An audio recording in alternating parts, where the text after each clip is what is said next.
The PlayStation, what a great console. Enabled so many of us to play literally hundreds of thousands of games thanks to the wonders of chipping. So at the time, the PlayStation, no one I knew had a PlayStation that wasn't chipped. Chipping the PlayStation, mysteriously only known as that, enabled you to play chipped games which were downloaded illegally, put onto some CDs, and then bought by my dad at car boot sales all around the country, specifically West Yorkshire. This enabled me to play hundreds of games, the enduring classics of the time like Crash Bandicoot, Tomb Raider, Metal Gear Solid, and South Park Rally were all games that I experienced on chipped form. But it also enabled me to play the lesser known classics of the time, such as Jersey Devil and Bubsy 3D. One of these lesser-known classics was the thrilling Deathtrap Dungeon, a game which has a quite appalling review on Wikipedia that slags it off and says that it's like a piece of shit or something. It isn't a piece of shit. It's a fun action-adventure in which you play as Chain Dog or the Red Lotus, so a man character who's big and strong, or a woman who's fast and sexy.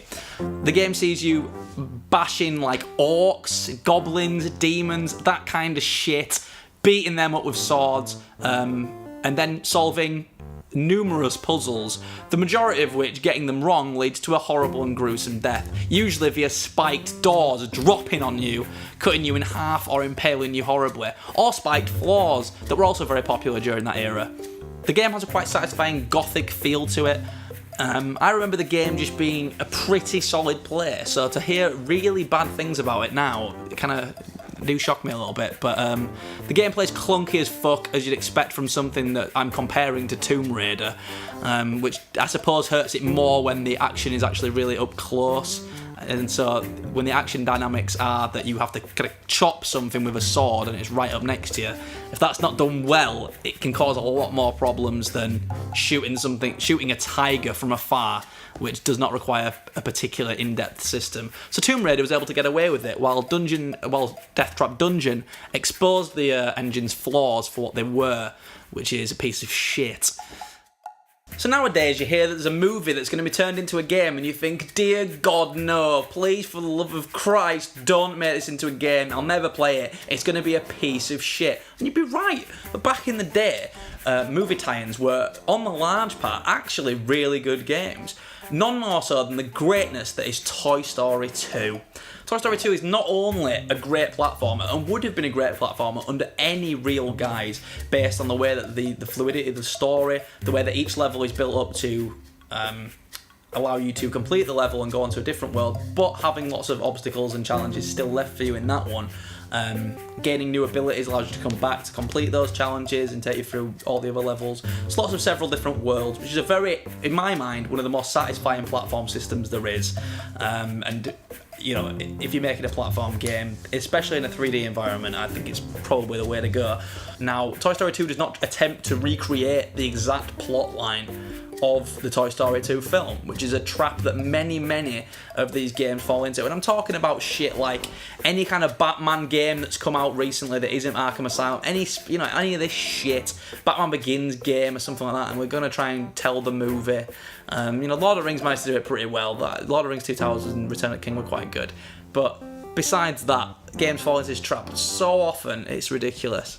But Toy Story 2 decided, we're not going to try and retell the movie largely at all, and that's what made it a far more enjoyable experience. You were seeing the characters put into different situations, new experiences created for them, and it translates really well, making it an enduring classic to this day, although I can't remember the last time I played it. For those of you who've enjoyed Crash Bandicoot, Spyro the Dragon, and, well, I guess the PlayStation probably had some other platformers. It did! Gex was the other platformer. So you got Gex 3D, Enter the Gecko, and Gex Deep Cover Gecko. Now, Gex moves very fluidly, so as a platformer it's very smooth. The jumping aspect of it is pretty good. You can kind of jump and bounce, that's a lot of fun. But the main appeal comes from the feel of all the levels and the kind of comedy that the game has that elevates it above other mediocre platformers at the time, such as Croc. So in Gex, it parodies a lot of movies, so you got horror, Like, it also parodies cartoons, like Looney Tunes kind of parody going on there. Parodies like kung fu movies, a lot of like winter levels that are kind of parodying the whole kind of Christmas feel of movies. A lot of parodies going on within the game that create a very intriguing feel to the whole thing that elevates it among many of its peers at the time. Its drawbacks are that ultimately it is still a very significantly worse platformer to the masterful Crash Bandicoot and doesn't quite have the charm that Mario or the great platformers of our time did possess, or the fluidity with gameplay. But still, a worthwhile game to play if you're bored on a Sunday afternoon and the kids just won't shut the hell up. Put this on for them, let them lose, and then take over quickly and complete it.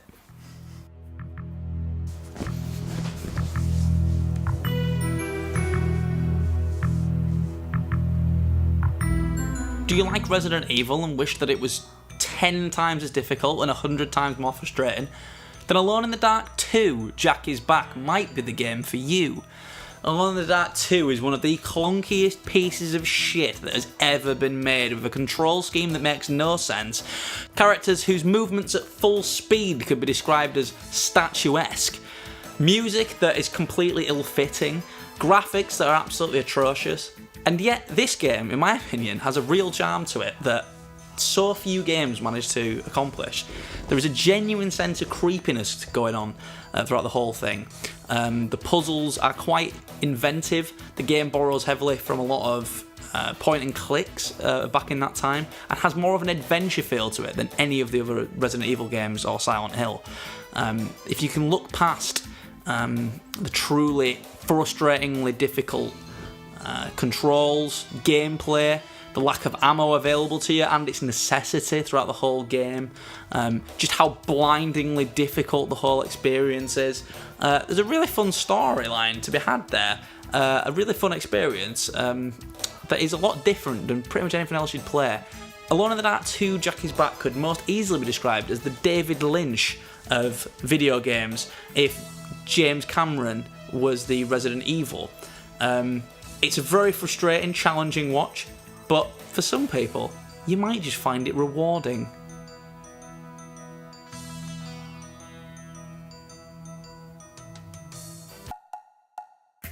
In an era where side-scrolling beat-em-ups were being phased out and the days of Final Fight, Streets of Rage, and Cadillacs and Dinosaurs were dead and gone, Fighting Force gave us all hope to believe again. Like a terrible, terrible 90s action film, Fighting Force was a 3D version of these absolute 80s classics. But unfortunately, unlike the side-scrolling beat-em-ups, it doesn't quite have the same feel, as you are not forced into encounters with several people and can kind of run away at times, stuff like that. I don't think the genre really found its feet in a 3D setting until Devil May Cry revolutionised everything with the hack and slash, which is actually a lot similar to side-scrolling beat-em-ups than you might first think. But Fighting Force was a real good attempt at it. You know, they thought to themselves, so what if it's 3D? Final Fight was shit hot. Cadillacs and Dinosaurs was even better and no one even fucking played it. Simpsons game was the best thing I've ever seen in my entire life. We've got to try and recreate this on a 3D platform. I could give a fuck where the industry's going. And they made Fighting Force, and it's a lot of fun, especially when you're playing with a second player. You can go around beating the shit out of things. You can do fun slides, fun moves. It is a lot of fun. Genuinely is a decent way to spend 4 hours, roughly. I don't know how long it'd take to complete. But yeah, not an altogether terrible game, and certainly a precursor for some of the truly great games that were to come on the PS2. Punky Skunk is an incredibly fun platforming game that has an absurd variety of things to do within the game and the obstacles that you're faced with. For example, you're roller skating at times, there's a fun pump up and down thing that you've got to do, and that's just like a button mashing level. Your character is thrown into all kinds of different situations, so to describe it as just a base platformer is not really fair to it. So the platforming elements aren't the selling point of the game, really, unfortunately. It is the variety of things to do. Now, this is all fun and games until you get to the absurdly difficult volley boss. Now, the volleyball game is an incredible frustration in that There's no real advantage you have over him. You just have to really try and learn the mechanics of a really difficult volleyball system very, very quickly in an attempt to actually beat this boss. And it pretty much killed my playthrough of Punky Skunk when I was younger. I have since seen the volley boss defeated, and I believe a friend of mine had borrowed the game. I did defeat the volley boss round at his house when I was a child. So yeah, me. But yeah, Punky Skunk is very underrated, and if you are looking for something to do, and Dynamite Eddie, it just isn't available to you, and you're on the PlayStation, then fuck it, bang on Punky Skunk, run through that, and when you get to the volley boss, give me a call, because I'll help you out, give you some tips. Discworld Noir manages to be one of the most inventive, creative, and original point-and-click adventure games of its time, whilst also being an absolute piece of shit. The storyline of Discworld Noir is fascinating, it's incredibly gripping, the characters you come across are incredibly well done, namely because Rob Brydon is playing about 100 people in this game. But yeah, all the characters are really, really well envisioned, really intriguing characters, and there's a real sense of life-threatening danger throughout this whole experience, which isn't really present in a lot of games, certainly not something that would be quite as accessible to younger people as Discworld is. Broken Sword has quite adult themes, but the games are kind of more adult, the whole thing's quite a high bar. Discworld, you wouldn't necessarily expect it that much, but Noir has quite a dark plotline at times. Characters have been hung from hotel rooms and murdered. You know, some characters, there's so many murders going on in this game, it's quite ridiculous, and none of them are particularly played for laughs. It's a really dark plotline in the grimy underbelly that's created from Terry Pratchett's wonderful world of Discworld. Now, the problems in this game arise due to the horrific graphics, several animations that characters, when you're trying to speak to them, do and have to fulfill before they'll answer you, which becomes incredibly frustrating when you have to speak to them numerous times when you are stuck in the game, just trying to get any kind of new information or try and advance the plot at all. It can get very frustrating. Now, you may encounter characters saying the same things over and over again as you speak to them about, but this all comes from the fact that you can really try and speak to them about so many different topics throughout the game that I suppose there were limitations to what they could record at the time. So unfortunately, there are moments where your character will say, "What do you know about a dwarf named Alkali?" And you'll know for a fact that because he said it like that, the response will just come back, "Don't know anyone by that name." Whereas, if you're actually onto something, the character will say, "Oh, Kelly, a dwarf's been running around here. Have you heard of him?" And you'll actually get somewhere because he'll say something different. But that's always a very exciting moment in the game. So even though it's a problem, I personally found it a unique charm of the game that when you do get it right and the character does say something new, you know you're in for a treat. If you're looking for an incredibly satisfying point-and-click adventure where you may be willing to overlook the graphical limitations that were in place and the clunkiness of the controls, as hey, let's face it, you have to do with most point-and-click adventures out there. If you're willing to overlook those things and you've played Broken Sword, Monkey Island and the like, then I would highly recommend giving Discworld Noir a chance. You don't need to have played any of the other Discworld games, it's a standalone adventure. I've never read a Discworld novel because I find them incredibly tough reads, but Discworld Noir is a genuinely satisfying experience and a game I'm weirdly passionate about, so I would highly, highly recommend it. So no quick-fire review of PlayStation games I played purely because they were cheap as fuck and my dad brought them home from the car boot would be complete without the classic that is South Park Rally. Now, South Park Rally, unlike Mario Kart or Crash Team Racing or any other real traditional racing game of the time utilising cute, fun characters, decided to do things completely differently and instead put your characters into completely different types of levels as opposed to straightforward races. So this could be a kind of capture level where you'd have to collect one specific item and then your character, whoever had it for the longest period of time at the end of the level, would win, which I think is an incredibly fun idea. It means characters are chasing each other all the levels and you have to drive into each other to win the item back. What was also really fun about this game is that the cars were actually really small, so to specifically hit someone it's actually quite a challenge. You'd also have levels where it was whoever could collect the most Easter eggs But then once they were collected, it would kind of quickly come up where the next one was, and it was a race to get there, who could get there first, and whoever had the most at the end of it would win. There were also more straightforward ones where you just had to whoever could collect the most of any item within a certain level would win. But a lot of like kind of really intriguing concepts for different kinds of races that made it so that the single player experience, which is, and I don't agree with the single player experience of Mario Kart being particularly fun or rewarding, or the single player experience of Crash Team Racing being particularly fun or rewarding.